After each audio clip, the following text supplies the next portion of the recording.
I remember the first time I stood outside her door, trying to convince myself that knocking softly was enough. The hallway of the old building was hushed, the faint sound of a television leaking from another apartment down the corridor, footsteps echoing from the stairwell. My hand hovered in the air before I finally let my knuckles brush against the wood, just a faint tap, almost as if I didn't want to disturb her at all. For a moment, there was silence. I thought maybe she hadn't heard me, and part of me was ready to turn back, to retreat into the safety of my own room. But then the lock clicked, the door creaked open, and there she was. My landlady. She was 42, though the word older never came to mind when I looked at her. Instead, what I noticed was how gracefully she carried herself. Her dark hair fell in loose waves around her shoulders, and though she was dressed simply, a slate-gray blouse tucked neatly into black trousers, there was something about her presence that instantly filled the small doorway. Her perfume drifted softly into the hall, warm and faintly floral, and I caught myself straightening my posture without even thinking. She tilted her head, her lips curving into the faintest smile, and with a playful sharpness in her tone she said, "You knock too softly." It was a small thing, maybe even a throwaway comment, but the way she said it caught me off guard. There was humor in her voice, but something else too, a trace of familiarity, as if she'd already decided not to keep me at the stiff distance a landlord usually maintains. I managed a nervous laugh, rubbing the back of my neck. "Sorry," I murmured, though my voice betrayed me, softer than I intended. Her eyes, a striking shade of hazel that seemed to catch the light from the hallway, lingered on me for just a second longer than necessary. Then she shook her head gently, the corners of her mouth still curved in amusement. That was all it took, a simple teasing remark, a moment of eye contact, and suddenly I was aware of everything. The quiet of the hallway. The glow of her apartment spilling into the dim corridor. The way my heart tapped against my ribs, not unlike the hesitant knock I had just given. I realized then that this was not just a routine interaction with the woman who collected rent or fixed leaky faucets. Something about the way she looked at me, about the warmth behind her playful words, made me feel as though I'd been invited into a story I hadn't expected to be part of. And I knew I'd be knocking again. Her words hung in the air, light and teasing, but they stirred something in me that I hadn't felt before.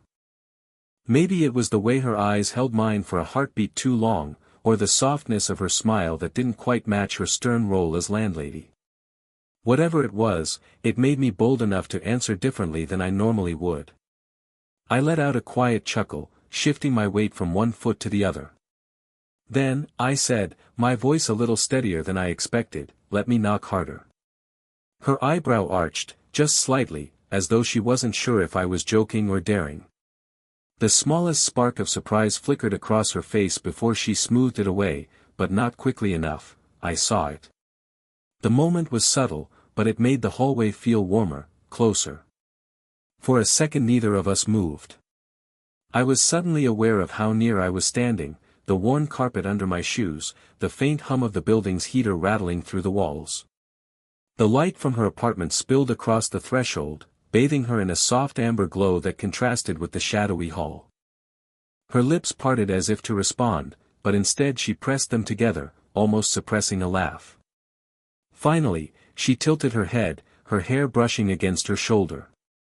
"Careful," she murmured, her voice low enough that it felt meant only for me. "Harder knocks tend to demand more attention." I couldn't help but smile, though inside, my chest was tight with the thrill of it. She wasn't pushing me away. If anything, she was inviting me to stay in the moment, to keep playing along. It wasn't what I expected from her, not stern formality, not distance, but a kind of gentle challenge. The silence that followed wasn't awkward. It was something else, something harder to name. The air between us carried a quiet hum, as though both of us were waiting for the other to move, to either break it or deepen it. I shifted again, my hand brushing against the frame of the door. She noticed, I saw her glance down, then back up at me, her eyes steady, assessing. The faintest smile lingered on her lips, one that suggested she wasn't as unaffected as she pretended to be. And just like that, I realized, this wasn't only about knocking. It was about presence. About how much space we allowed one another to take up. For the first time, I wasn't just her tenant standing awkwardly in the hall. For the first time, I felt like a man she was curious about. And that thought made my pulse race faster than any knock ever could. Her smile lingered a second longer before she stepped back, leaving the door open wide enough for me to see past her shoulder. "Well," she said lightly, her tone wrapped in that mix of amusement and composure she wore so well, "don't just stand out there. Come in." The words seemed simple, but they struck me with an unexpected weight. Stepping into her apartment felt different from the hallway banter, more personal, almost like crossing a line I hadn't known existed. My shoes brushed against the mat inside her doorway as I crossed the threshold, and instantly the air changed. Her space carried the warmth of her presence. The faint scent of fresh coffee lingered in the air, mingled with a softer fragrance of lavender. A single candle flickered on a low shelf, its flame casting golden shadows across the walls. Books were stacked neatly in one corner, their spines worn and colorful, while a kettle on the stove let out a low hiss of steam. I glanced around carefully, not wanting to appear as though I was intruding. Still, I couldn't help but notice the small details: a blanket draped neatly over the back of a chair, a framed photograph of a younger version of her with someone who looked like family, the faint hum of an old clock in the corner. It wasn't extravagant, but it was warm, lived in, undeniably hers. She closed the door softly behind me, and for a moment the hush of the apartment wrapped around us. The quiet was not uncomfortable, but heavy in its intimacy. She moved gracefully toward the small table near the kitchen, the sound of her heels tapping gently on the wooden floor. "You came about the heater, didn't you?" she asked, her voice practical now, though her eyes softened as they met mine again. I nodded, trying to gather my thoughts, though I was far more aware of her than the reason I'd come. "Yeah," I said. "It's been acting up a little." My words felt clumsy, though I hadn't meant them to. She gestured to the chair at the table. "Sit down. I'll put on some tea.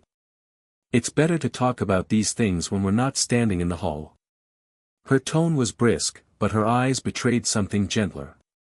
As I sat, the chair creaked lightly, and I realized how strange it was to be here, not as a tenant reporting a problem, but as a guest stepping into her evening. The kettle whistled softly as she moved about, her presence steady, graceful. And though the room was filled with ordinary details, steam rising, shadows dancing, the faint hum of the heater itself, everything felt charged. Because it wasn't just her apartment I had stepped into. It was her world. And she had chosen to let me in. The chair beneath me creaked softly as I settled in, the polished wood cool against my palms. Her apartment was warm, though, not just in temperature, but in atmosphere. The flickering candle on the counter painted the walls in shifting light, while the kettle released a soft hiss before she poured the steaming water into 2 cups. She placed one in front of me, her fingers brushing the handle for just a moment longer than necessary, then sat down across from me with her own cup. For a while, we didn't speak. The only sounds were the faint ticking of the clock and the occasional crackle of the candle's wick. "So," she finally said, breaking the silence with a calm, measured tone, "tell me about this heater problem." I laughed quietly, realizing how small my original reason for coming seemed compared to the weight of her presence. "It's not much," I admitted. "Just, sometimes it rattles, and other times it shuts off completely." I figured I should mention it. She nodded, her eyes steady on mine as if she were listening to something deeper than just the words. "I'll have someone look at it," she replied, though her voice carried a softness that had nothing to do with appliances. We could have left it there, in the safety of practical conversation. But something shifted. Maybe it was the way she leaned slightly closer, resting her chin in her hand. Maybe it was the way the quiet wrapped around us like a blanket. Whatever it was, the words that left my mouth next weren't about the heater. "It's different, living alone for the first time," I admitted, my voice low, almost unsure if I wanted her to hear. "Some days it feels good, like freedom. Other days, it feels heavier. Quieter than I expected." Her expression softened. She let her hand fall from her chin, her fingers tracing idly along the rim of her cup. "I know that quiet," she said gently. "I've had my own share of it." Our eyes met, and something unspoken passed between us. Not pity, not formality, but recognition. Her life carried more years, more experience, yet in that moment the gap between us didn't feel like distance. It felt like a bridge. The steam curled upward from our cups, blurring the space between us, as if even the air wanted to close the distance. My hand shifted slightly on the table, and for a fleeting second, the back of my fingers brushed against hers. Neither of us moved away. It was a small thing, so small it could have been dismissed. But in that instant, I felt her presence settle into me, steady, warm, and quietly profound. And I knew we weren't just talking anymore. We were beginning to listen. She rose from the table after finishing her tea, the chair sliding back with a gentle scrape against the floor. "I'll grab something for you to take down," she said, though her tone was casual, almost too casual, as if she needed a reason to move, to create a little distance from the closeness that had settled between us. I watched as she crossed the room. Her movements were deliberate, unhurried, but there was an elegance in the way she carried herself that I couldn't ignore. The faint brush of her blouse against her arm, the soft sway of her dark hair, all of it felt heightened, as though my senses were tuned only to her. When she passed behind me, the air shifted. I caught the subtle warmth of her perfume again, floral, faintly sweet, but grounded with something deeper, more mature. For a moment, I closed my eyes and let the nearness of her sink in. My pulse quickened, though I did nothing to reveal it. She returned with a folded blanket in her hands, setting it gently over the back of the sofa. When she sat down again, she didn't return to the chair across from me. Instead, she lowered herself onto the sofa, just a step closer, her body angled toward me though her eyes fixed briefly on the candle flame dancing on the counter. It was such a small change in distance, but I felt it immediately. The space between us now seemed to hum, alive with an awareness neither of us acknowledged out loud. Our conversation picked up again, light at first. She asked about my classes, about where I grew up. I answered honestly, though my words felt secondary to the quiet rhythm of the moment. What mattered wasn't the details, but the way she leaned in slightly when I spoke, the way her hand rested on the cushion just inches from mine. There were pauses too, silences that might have been awkward with anyone else. But with her, they felt weighted, deliberate. In those silences, I studied the soft lines of her face, the gentle strength in her gaze, the flicker of vulnerability when she glanced away too quickly. I noticed the candlelight reflecting in her eyes, giving them an almost golden hue. And when she shifted slightly closer, I didn't move back. I couldn't. The tension wasn't loud or obvious. It was quiet, unspoken, but powerful. It lingered in the space between our hands, in the warmth of her presence beside me, in the way neither of us wanted to end the night just yet. And I realized then, words were no longer necessary. The silence itself was speaking for us. The night had stretched longer than I expected, though I hadn't once looked at the clock. Conversation had carried us from practical things to personal memories, each story weaving us closer together until the silence between words felt just as important as the words themselves. Still, a part of me knew I couldn't stay forever. When I finally stood, pushing the chair back slowly, I felt her eyes follow me. She rose too, almost in rhythm, and walked with me toward the door. The faint tick of the old clock echoed through the room, each second reminding me that the evening was drawing to its end. At the doorway, I hesitated. My hand rested on the strap of my jacket, but I didn't slip it on. She noticed, of course. She noticed everything. With that same subtle curve of her lips, part teasing, part knowing, she said softly, "Don't forget to knock harder next time." Her words carried a playful lilt, but there was something beneath them, something unspoken that made my chest tighten. I smiled, though my voice came out quieter than I intended. "I'll remember." She reached for my jacket then, holding it out as though helping me into it. I turned slightly, slipping one arm through the sleeve, and that was when it happened. Her hand brushed against mine. It could have been nothing. A fleeting touch. But she didn't pull away. Instead, her fingers lingered, warm and steady against my skin. The contact was small, yet it sent a shiver through me, a quiet rush that seemed to anchor me to the moment. I looked at her, and she didn't look away. Her hazel eyes held mine, steady and unreadable, though the faintest softness flickered there, a vulnerability carefully tucked behind her composed exterior. The room had gone utterly still. The candle's flame swayed slightly, throwing shifting shadows across the walls. Even the hum of the heater seemed to fade beneath the thrum of my heartbeat. Her fingers, still resting lightly against mine, pressed just enough to let me know it wasn't an accident. Not a slip. A choice. I wanted to say something, to capture what the touch meant, but no words came. Instead, I let the silence carry it.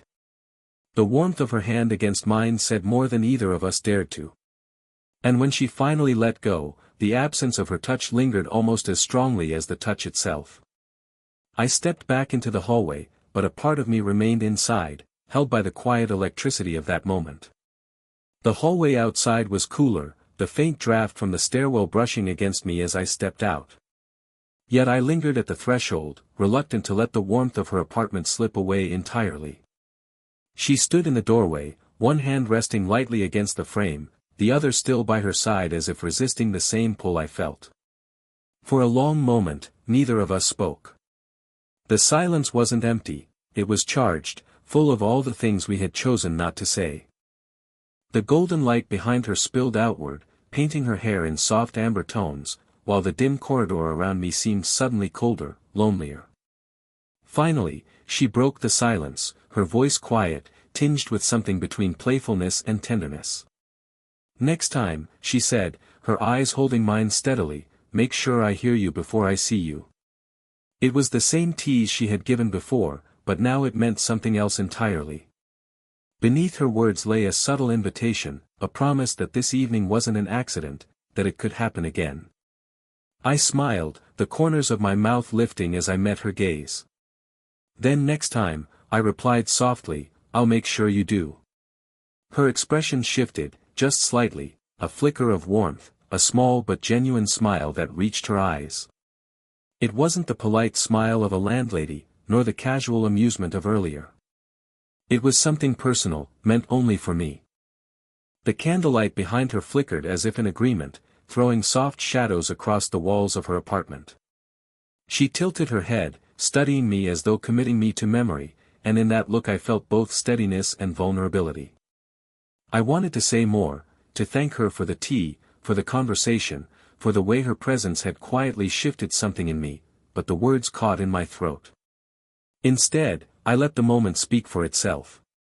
She gave a small nod, as though accepting my silence for what it was, and then, gently, she closed the door. Not abruptly, not coldly, but softly, leaving me with the echo of her warmth still clinging to me. As I walked down the hallway, the cool air wrapped around me, but inside, I carried something different, the quiet electricity of her lingering touch, the weight of her smile, and the unspoken promise that this wasn't the end. It felt less like leaving and more like waiting, waiting for the next knock, the next conversation, the next chance to step back into her world. And this time, I knew she'd be listening for me.